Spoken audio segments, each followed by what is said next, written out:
Uşaqların sağlam inkişafı düzgün və balanslı qidalanmadan başlayır. Xüsusilə körpəlik dövründə qəbul edilən qidalar həm fiziki, həm də zehni inkişaf üçün böyük rol oynayır. Bu səbəbdən valideynlər uşaq qidası seçərkən son dərəcə diqqətli olmalıdırlar. Amma bəzən bu seçim tələsik və ya yetərincə məlumat olmadan edilir. Bəs uşaq qidası alarkən nələrə diqqət yetirilməlidir? Hansı tərkibə malik qidalar daha təhlükəsiz və faydalıdır? Hamı bilir ki, ana südü əvəz olunmazdır. Amma bəzən elə situasiyalar alınır ki, biz süni qarışıq qidaları valideynlərə tövsiyə edirik və tövsiyə edərkən mütləq fikir verin ki, uşağın yaşına uyğundurmu, uyğun deyilmi? 6 aya qədər nömrə 1-dir, 6 ayın üzərində nömrə 2-dir, 1 yaşın üzərində 3 nömrəni uşaqlara təklif edirik.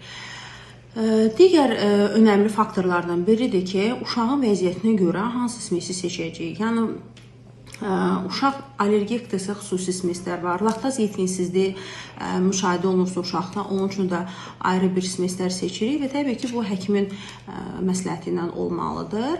Pediatr, neonatoloq Ayda Əliyeva bildirir ki, yeməkləri seçərkən mütləq onun tərkibinə, zülal, karbohidrat, yağ dəyəri və kalorisinə fikir vermək lazımdır. Hal-hazırda tibbdə sübut olunub ki, az miqdarda palma yağı uşaqlara zərər deyil, amma yenə də valideynlər palma yağını görəndə o smeslərdən imtina edirlər. Və digər nəyə fikir verməliyik? Smesləri seçərkən uşağın ona reaksiyası varmı, yoxmu? Yəni uşaqda səpmə varsa, bağırsağında hər hansısa problem olursa, məsəl üçün köp, qəbizlik, nəşsin tezləşməsini müşahidə ediriksə, demək ki, sizin uşağınıza bu süni qarışıqlar düşmür.